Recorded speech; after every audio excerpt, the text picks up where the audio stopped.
Opposition, knowing the clock is a bit of their enemy right now. He'll get a face-off in Carolina zone. And Ponikarovsky here. Lupul has the puck.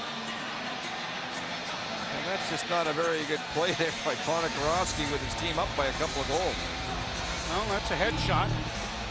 And Ponikarovsky's in the box. Maple Leaf power plays tonight are being brought to you by Just Energy, your green energy solution. This is the first full opportunity with the man advantage, and the Leafs have been hot. 7 of 17 in the last 5 games.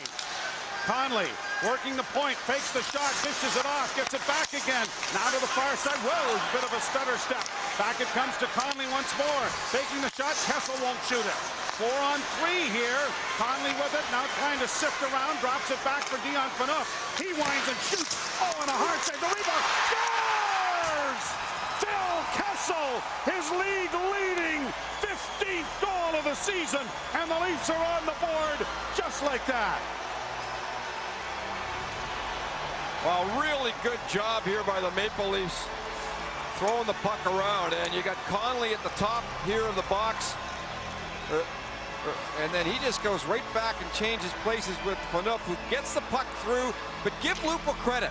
Lupul does all the work in front of the net here, finding the puck, and then Kessel, as he does so well, arrives at the absolute right time, and the puck arrives in his stick, and is he on a roll?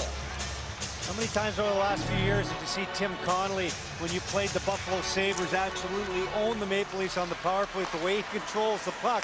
And he does it right there, and as a result, they get that big goal they needed.